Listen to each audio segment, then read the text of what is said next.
Hello మామ, welcome to our channel Ajay home. ఈరోజు video ఏంటంటే, చాలామంది నా వీడియోలు చూస్తూ కింద కామెంట్లు పెడతా ఉన్నారు.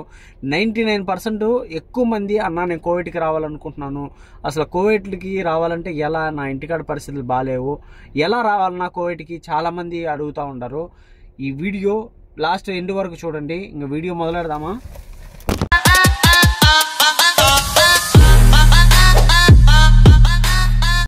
అసలు కోవిడ్కి రావాలనుకుంటే ఫస్ట్ కావాల్సింది పాస్పోర్ట్ ఖచ్చితంగా కావాలన్నమాట. దాంట్లో 2 సంవత్సరాలు వ్యాలిడిటీ అయితే ఖచ్చితంగా ఉండాలి. తర్వాత ఇక్కడికి డ్రైవర్లుగా రావాలనుకుంటే ఇండియన్ లైసెన్స్ ఖచ్చితంగా కంపల్సరీగా ఉండాలన్నమాట. ఇంటికాడ మనం నేర్చుకుని ఉండాలి. ఎందుకంటే ఇక్కడికి వచ్చిన తర్వాత వీళ్ళు మళ్ళీ నేర్పిస్తారు, ప్లస్ ఇక్కడ మళ్ళీ డ్రైవింగ్ లైసెన్స్ చేపిస్తారు. ఇక్కడ మళ్ళీ మనం బండి ట్రయల్ పెట్టాలా, ఇవన్నీ ఉంటాయి ప్రాసెస్. అదే పని మనిషిగా అయితే ఓన్లీ జస్ట్ పాస్పోర్ట్ ఉంటే చాలు, ఇంకంతే. ఇక్కడికి వచ్చిన తర్వాత డైరెక్ట్ పని చేసుకోవడమే, అంతకుమించి ఇంకేం ఉండదు. బాయ్స్కి అయితే ఇక్కడ మళ్ళీ లైసెన్స్ చేపిస్తారు, కొన్ని టెస్టులు ఉంటాయి, అవి పరిస్థితులు ఉంటాయి. ఇక్కడ అరబిక్ లాంగ్వేజ్ ఉంటుంది, ఇంకా అది లాంగ్వేజ్ ఒక 2-3 నెలలు కొద్దిగా కష్టపడితే అవి కూడా వచ్చేస్తుంది, ఎటువంటి ఇబ్బందిలా.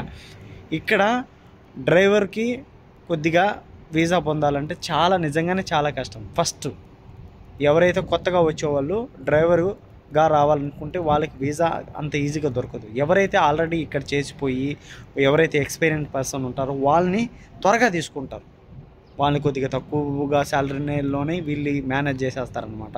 ఎందుకంటే ఇక్కడికి వచ్చిన తర్వాత వీళ్ళకి మళ్ళీ కొత్తగా తీసుకొచ్చి వాళ్ళకి మళ్ళీ డ్రైవింగ్ నేర్పించి వాళ్ళతో కొద్దిగా ఇబ్బందులు పడి, అట్టకన్నా వీళ్ళు ఎక్కువగా ఏం చేస్తారంటే కొద్దిగా శాలరీ ఎక్కువ ఇచ్చినా పర్లేదు, వీళ్ళకి పాత వాళ్ళనే పిలిపించుకుంటారనమాట.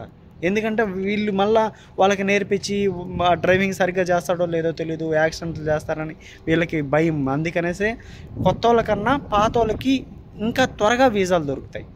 అందువలన ఎవరైనా ఇక్కడే కాదు, మన ఇండియాలో అయినా ఏదైనా జాబ్ కోసం పోయేటప్పుడు ఆల్రెడీ ఎక్స్పీరియన్స్ పర్సన్కే ఎక్కువ విలువ ఉంటుంది. అలానే కువైట్లో కూడా అది డ్రైవర్కైనా, ఇంట్లో పని మనిషికైనా, ప్లస్ ఇంకే జాబ్స్కైనా ఎక్స్పీరియన్స్ పర్సనే కావాలంటారు. అందుకని చాలామంది నా కామెంట్లు పెట్టేటప్పుడు 99% అన్న నాకు కావాలన్నయ్య, వీసా ఉంటే చూడన్నయ్య అంటారు. నాకు నిజంగానే ఐ విల్ ట్రై అనే పెడుతున్నాను ప్రతి ఒక్కరికి. ఎందుకంటే నేను నిజంగానే ట్రై చేస్తాను ప్రతి ఒక్కరికి. నాకు తెలిసిన వాళ్ళు ఎవరైతే ఉన్నారో అందరికీ నేను ఇప్పటికీ 3 వీసాలు తీసినాను. 3 వీసాల్లో ఇప్పటికి ఇక్కడికి వచ్చి 10 సంవత్సరాలు అవుతున్నది. ఆ 3 కొత్త వాళ్ళకి తీసేదానికి చాలా సంవత్సరాలు పట్టింది. అంతెందుకు నా వీసా కూడా దాదాపు 2 సంవత్సరాలు వెయిట్ చేస్తే కానీ నాకు వీసా దొరకలేదు. అది అలా ఉంటుంది అనమాట, చాలా కష్టంగా. మీరు దాన్ని బట్టి అర్థం చేసుకోండి. ఇక్కడికి వచ్చిన తర్వాత కూడా చాలా కష్టపడాల్సి వస్తుంది.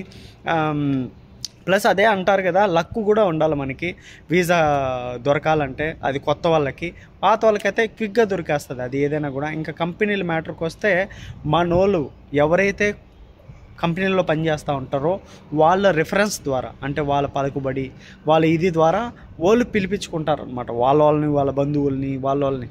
ఇంకా కొంతమంది ఏం చేస్తారంటే ఇదే బిజినెస్గా పెట్టుకుంటారు. కొంతమంది కంపెనీల్లో ఉండేవాళ్ళు, వాళ్ళకి ఏంటంటే కొంతమంది 1 లక్ష రూపాయలు కానీ 50,000 కానీ కొంత అమౌంట్ ఎవరైతే ఉంటారో వాళ్ళకి దగ్గర తీసుకుంటారనమాట.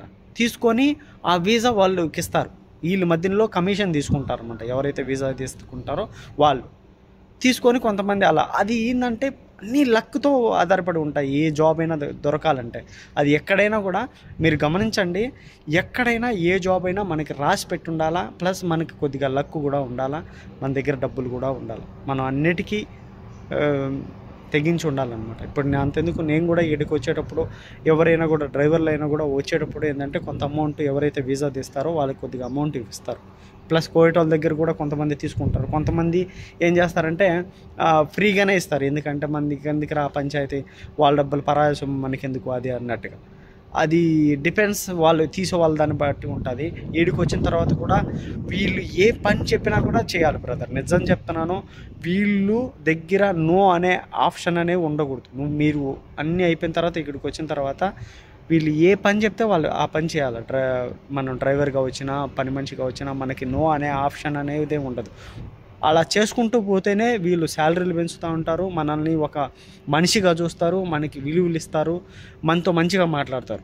నేను చెయ్యను అని చెప్పితే నిజంగానే ఆ రోజు నుంచి వాళ్ళలో నువ్వు నరరూప రాక్షసుని చూస్తావు. ప్లస్ వాళ్ళు చెప్పే మాటలు కూడా ఎలా ఉంటాయంటే ఎట్టంటే అటు తిడతారు, ప్లస్ ఎట్టంటే అట పనులు చెప్తారు, టైం టు టైం డ్యూటీలు ఎట్టంటే అట, అంటే ఎక్కువ టైం పని చేపిస్తారనమాట.